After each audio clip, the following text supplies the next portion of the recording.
Hello दोस्तों, नमस्कार। दोस्तों, आपके यूट्यूब चैनल जॉब इंडिया में स्वागत करता हूं।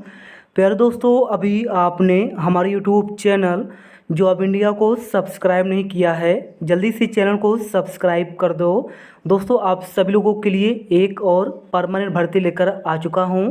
दोस्तों, बहुत ही ज़बरदस्त सरकारी नौकरी निकाली गई है, क्योंकि यहाँ पे आप लोग देख सकते हैं आईटीबीपी की तरफ से मिडवाइफ एएनएम की वैकेंसी निकाली गई है। इसके पहले इसका शॉर्ट नोटिफिकेशन पब्लिश किया गया था, मैंने वीडियो के माध्यम से आपको इन्फॉर्मेशन दे दी थी। अभी यहाँ पे इसका फुल नोटिफिकेशन भी आ चुका है। साथ ही इस फुल नोटिफिकेशन में आपको फिजिकल के बारे में जानकारी मिलेगी, हाइट के बारे में जानकारी मिलेगी, साथ ही फुल सिलेबस के बारे में भी जानकारी इस फुल नोटिफिकेशन में दी गई है। साथ ही ऑनलाइन भी शुरू हो चुका है। तो जी हाँ, आईटीबीपी एएनएम भर्ती 2023 आईटीबीपी की तरफ से मिडवाइफ एएनएम नर्स की परमानेंट भर्ती 81 पदों पर निकाली गई है। इसका फुल नोटिफिकेशन देख सकते हैं आ चुका है। बिल्कुल दोस्तों, परमानेंट ऑल इंडिया भर्ती है। इसमें पूरे भारत से फॉर्म को अप्लाई कर सकते हैं। ऑनलाइन शुरू हो चुका है, 9 जून से आप लोगों का ऑनलाइन शुरू हो चुका है और आप लोग जो हैं 8 जुलाई 2023 तक फॉर्म को अप्लाई कर सकते हो। तो दोस्तों, आज इस वीडियो में बात करेंगे फिजिकल के बारे में, हाइट के बारे में और फुल सिलेबस के बारे में। तो चलिए आपको लेके चलते हैं आईटीबीपी के ऑफिशियल वेबसाइट पर। तो दोस्तों, आप लोग देख सकते हो आईटीबीपी रिक्रूटमेंट वेबसाइट ओपन हो चुका है। ऊपर यहाँ पे देख भी सकते हैं ITBP Indo Tibet border police force ITBP recruitment website, और इस वेबसाइट का लिंक नीचे डिस्क्रिप्शन बॉक्स में दिया गया है। मैं पहले बोल रहा हूँ, सरकारी रिजल्ट पर अगर शो नहीं कर रहा है तो कोई बात नहीं है, क्योंकि वह एक प्राइवेट पोर्टल है। सरकारी रिजल्ट सिर्फ वेबसाइट का नाम है बस, और बाकी आप लोगों का दोस्त जो भी इन्फॉर्मेशन होता है वह दोस्तों गवर्नमेंट के आधिकारिक वेबसाइट पर होता है। तो यह एक आईटीबीपी का ऑफिशियल वेबसाइट है। यहाँ पे आप लोग देख सकते हो, इसी वेबसाइट पर ही आपको सारी जानकारी मिलेगी, फुल नोटिफिकेशन मिलेगा और ऑनलाइन भी आप लोग फॉर्म को भर सकते हैं। अब कैसे फॉर्म को भरना है उसकी अलग वीडियो आएगी, लेकिन फुल नोटिफिकेशन को कैसे डाउनलोड करना है इसकी जानकारी हम आपको इस वीडियो में देंगे। बाकी डिस्क्रिप्शन बॉक्स में लिंक दिया गया है, वहाँ पे क्लिक करके डायरेक्ट आप लोग इस वेबसाइट पे आइए। और इस वेबसाइट पे आने के बाद देखिए यहाँ पे न्यूज़ का ऑप्शन शो कर रहा है, और न्यूज़ के नीचे जैसे आओगे तो व्यू ऑल न्यूज़ यहाँ पे ऑप्शन शो करा, इस पे आप लोगों को क्लिक करना। जैसे आप लोग क्लिक करोगे तो इस तरीके से पेज ओपन हो जाएगी, और इस पेज का भी लिंक नीचे डिस्क्रिप्शन बॉक्स में दिया गया, वहाँ पे क्लिक करके डायरेक्ट आप लोग इस वेबसाइट पे आ सकते हो। इस पेज पर जैसे आओगे तो आपको 8वां नंबर देखना है, advertisement for post of head constable midwife recruitment 2023, यानी कि हेड कांस्टेबल मिडवाइफ एएनएम की वैकेंसी निकाली गई है और हेड कांस्टेबल की वैकेंसी है। आगे देखोगे तो एडवर्टाइजमेंट का ऑप्शन है, और 5 जून 2023 को ही फुल नोटिफिकेशन पब्लिश कर दिया गया है। तो 5 जून को आपको फुल नोटिफिकेशन आ चुका है, यहाँ पे आप लोग देख पा रहे होंगे। तो जैसे आप लोग पीडीएफ का जो एरो बना हुआ है इस पर क्लिक करोगे तो आप लोग नोटिफिकेशन को डाउनलोड कर सकते हो। बाकी यहाँ पे देखिए रजिस्टर का ऑप्शन है, रजिस्टर वाले ऑप्शन पे क्लिक करके फॉर्म को क्या करें, सबसे पहले रजिस्टर करके आप लोग लॉगिन करके फॉर्म को जो है भर सकते हैं। तो रजिस्टर वाले ऑप्शन पे क्लिक करना है, और क्लिक करके जो है आप लोगों को रजिस्ट्रेशन करना है, और रजिस्ट्रेशन करने के बाद दोस्तों फिर आपको लॉगिन करके फॉर्म को भर लेना है। तो चलिए एक बार मैं क्या करता हूँ, फुल नोटिफिकेशन को डाउनलोड कर लेता हूँ। देखिए फुल नोटिफिकेशन ओपन हो चुका है। ITBP ministry of home affairs government of India recruitment to the post of head constable midwife 2023, female के लिए वैकेंसी है, ग्रुप सी की वैकेंसी है, हेड कांस्टेबल मिडवाइफ एएनएम की वैकेंसी है, कांस्टेबल नहीं हेड कांस्टेबल की यहाँ पे वैकेंसी है, और मिडवाइफ एएनएम की वैकेंसी है। ऑनलाइन मोड में ही आपको फॉर्म भरना है। ऑनलाइन एप्लीकेशन जो है 9 जून 2023 से स्टार्ट हो चुका है, और आप लोग 8 जुलाई 2023 रात को 12 बजे तक फॉर्म को अप्लाई कर सकते हो।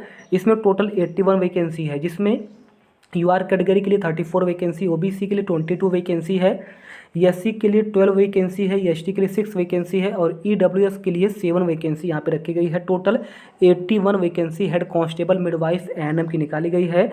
और ये देखिए वेबसाइट है www.recruitment.itbpolice.nic.in पर जाके भी फॉर्म को भरेंगे। इसमें अगर बात करते हैं पे scale and other allowance salary के बारे में, तो बेसिक सैलरी आपको 25,500 रुपये मिलेगी, और इसमें जो मैक्सिमम सैलरी होगी 81,100 रुपये होने वाली है, जो कि लेवल 4 के अंतर्गत आपको सैलरी मिलेगी।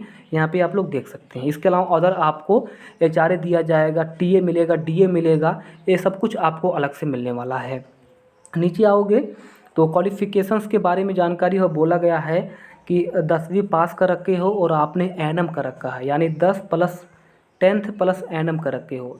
अगर आपने 10वीं पास कर रखा है, इसके बाद आपने एनएम कर रखा है, या आपने 12वीं पास कर रखा है, एनएम कर रखा है, मतलब अगर आपने एनएम कर रखा है, कम से कम 10वीं पास हो और एनएम कर रखा है, बिल्कुल फ्रेशर और एक्सपीरियंस नहीं है, तो आप लोग इस फॉर्म को अप्लाई कर सकते हो। इसमें एज क्राइटेरिया 18 से 25 वर्ष रखी गई है, और जो आपकी एज काउंट की जाएगी 8 जुलाई 2023 को आपकी एज काउंट की जाएगी।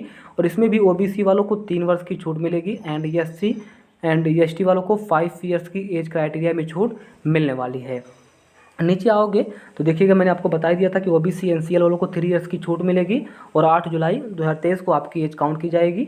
यहीं SC और ST वालों को 5 वर्ष की छूट मिलने वाली है। क्लियर है, मैंने आपको इन्फॉर्मेशन अच्छे से दे दी है, एक बार आप लोग जरूर देख लेना। क्वालिफिकेशंस के बारे में भी जानकारी दे दी है। अब बात करते हैं PST के बारे में, फिजिकल स्टैंडर्ड्स टेस्ट, PST के बारे में हम बात करेंगे सबसे पहले।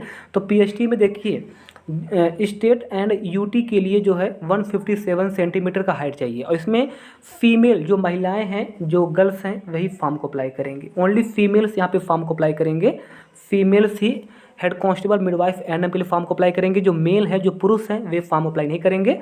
तो अभी देखिए नंबर ए, देखिए इसमें स्टेट और UT के जो भी कैंडिडेट हैं, जो भी फीमेल कैंडिडेट है, उनके लिए जो हाइट है 157 सेंटीमीटर हाइट है।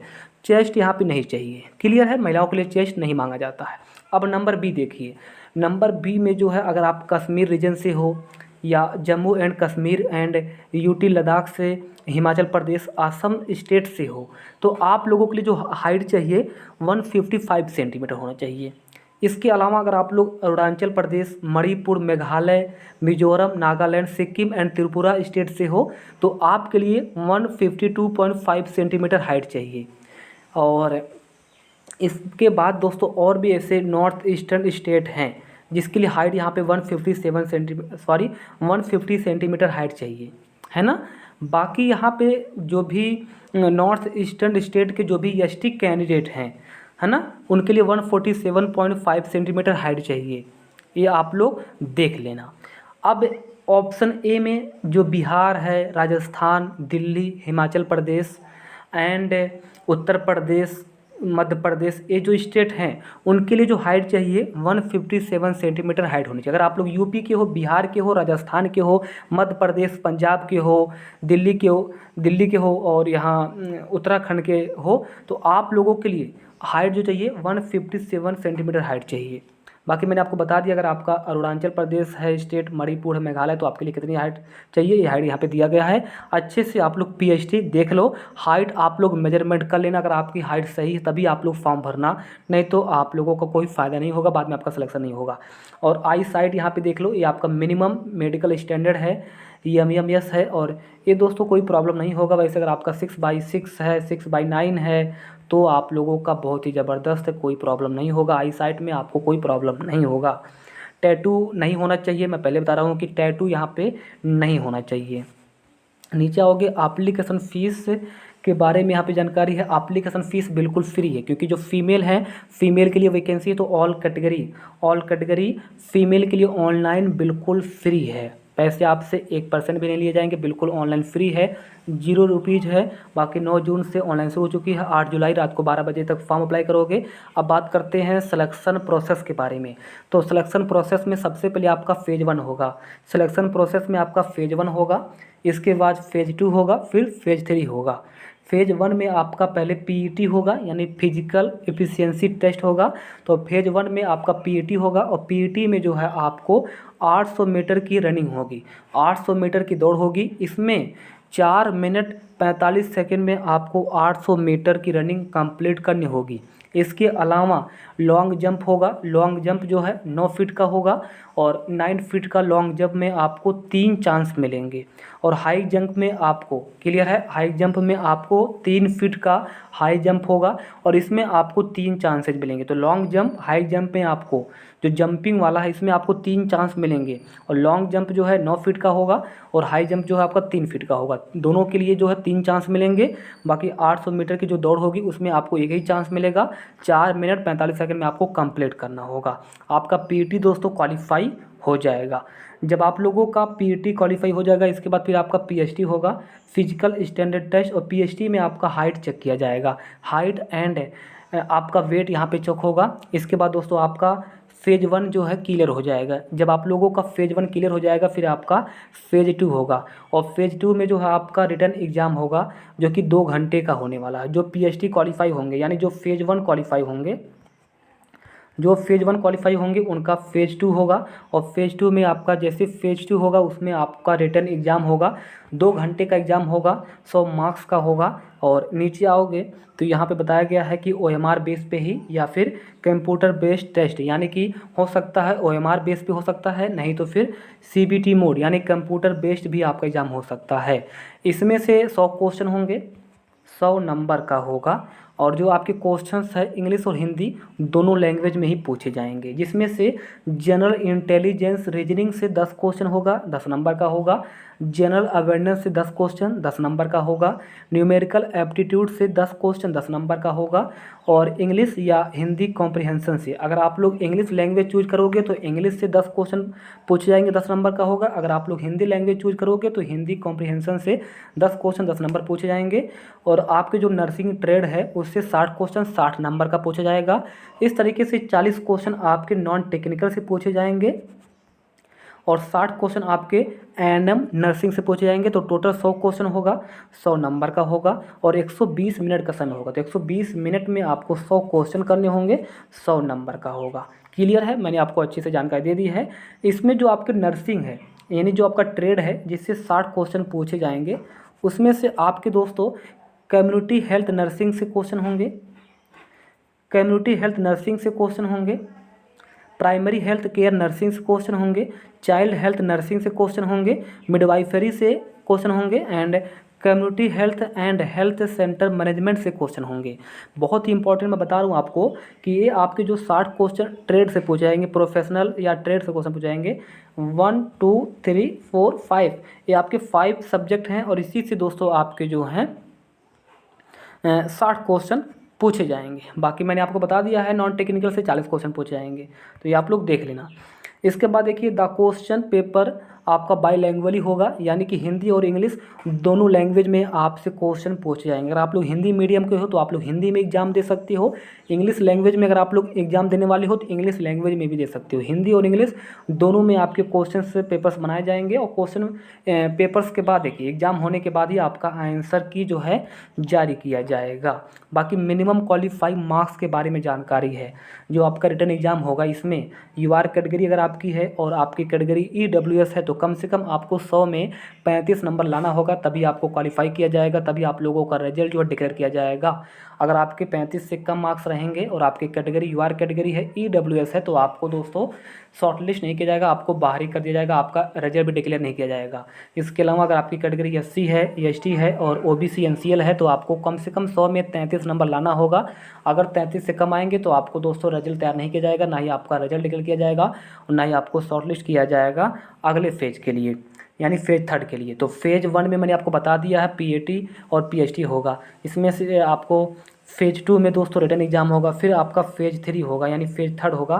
फेज़ 3 में आपका दोस्तों 10 टाइम्स कैटेगरी वाइज यहाँ पे 10 टाइम्स कैंडिडेट को बुलाया जाएगा फेज़ 3 के लिए, यानी कि 81 वैकेंसी है तो 810 कैंडिडेट को दोस्तों बुलाया जाएगा फेज़ 3 के लिए। क्लियर।